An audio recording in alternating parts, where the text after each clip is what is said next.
Virus corona menggemparkan dunia sejak akhir tahun 2019 lalu. Virus tersebut menyebar dengan begitu cepat dan menjadi perhatian seluruh masyarakat dunia.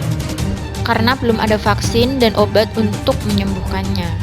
Dilansir dari laman LifeScans, virus bekerja dengan mengirimkan genom DNA atau RNA miliknya masuk ke dalam sel inang sehingga genom tersebut dapat ditranskripsi dan diterjemahkan oleh sel inang.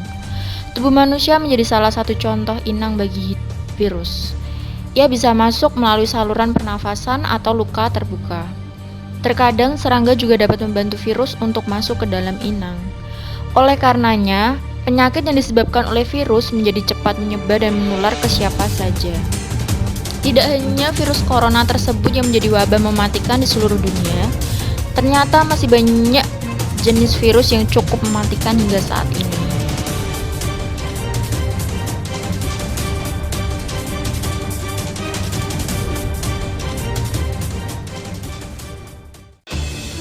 Virus Marburg. Virus Marburg menjadi bagian dari keluarga filovirus dan ditandai oleh demam berdarah. Gejala lain termasuk demam, sakit kepala, sakit tenggorokan, mialgia, artalgia, nyeri epigastrium, muntah, dan diare. Pada tahun 1967, virus Marburg ditemukan menyebabkan penyakit manusia oleh para peneliti di Marburg, Jerman. Setelah paparan monyet hijau endemik di Uganda, kelelawar juga dianggap menjadi penyebar untuk virus. Tetapi, hipotesis ini belum dikonfirmasi.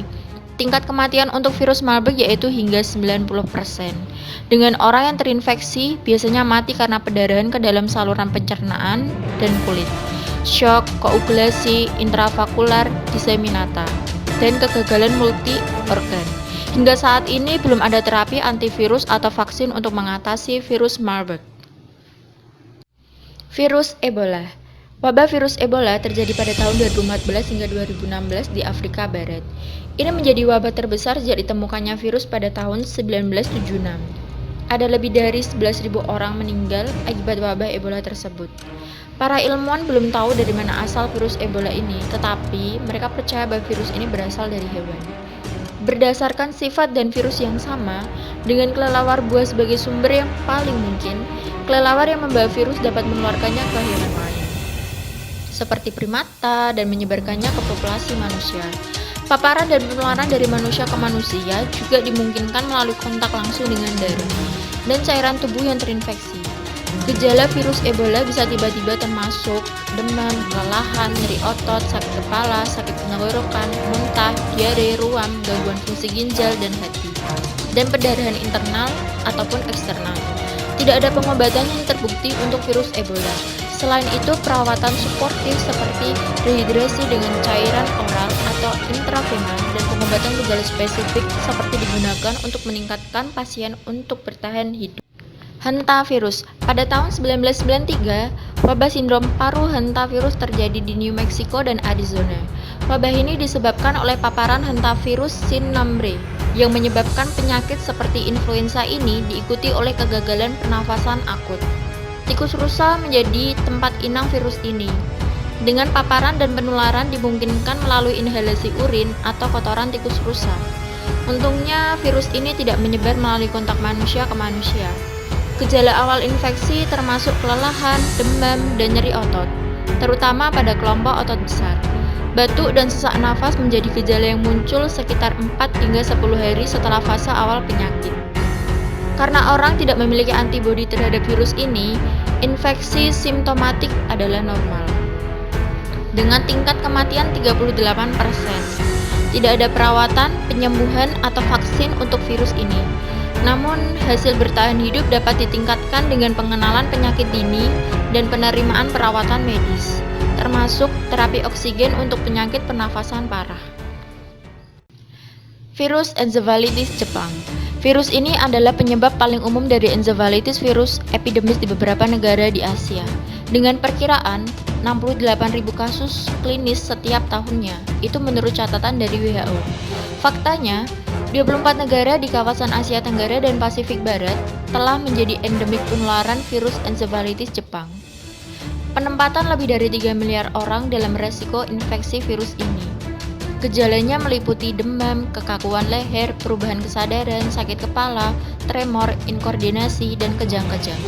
Penyakit ini memiliki tingkat kematian tinggi, yakni 30%. Namun tidak hanya itu, mereka yang berhasil sembuh mengalami gejala neurologis atau masalah kejiwaan yang serius.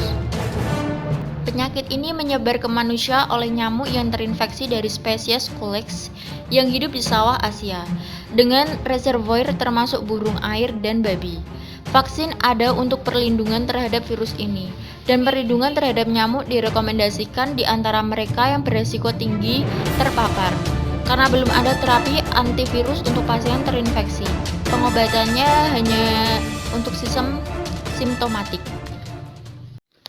Rabies. Infeksi rabies menyebabkan puluhan ribu kematian secara global, sebagian besar di Afrika dan Asia. Masa inkubasi umumnya 2-3 bulan, dengan gejala awal demam dengan rasa sakit dan kesemutan, tusukan, atau parestesia di lokasi luka. Peradangan fatal pada otak dan sumsum tulang belakang biasanya berkembang ketika virus berkembang ke sistem saraf pusat. Manusia yang terinfeksi virus ini dapat menunjukkan salah satu dari dua bentuk penyakit, yakni rabies yang ganas atau rabies yang lumpuh. Menurut WHO, individu dengan rabies yang ganas dapat menunjukkan tanda-tanda hiperaktif, perilaku yang menyenangkan, hidrofobia atau aerofobia. Dengan kematian terjadi setelah beberapa hari karena penangkapan kardiorespirasi, sedangkan penderita rabies kelumpuhan lambat laun menjadi lumpuh, mulai dari tempat luka. Setelah koma, kematian akhirnya terjadi. Gigitan anjing adalah penyebab infeksi paling umum, diikuti oleh kelelawar. Segera setelah gigitan, suntikan rabies bisa menyembuhkan. Selain itu, setelah kontak dengan hewan rabies, penting untuk mencuci luka dengan sabun dan air, karena infeksi biasanya terjadi pada paparan selaput lendir ke air liur.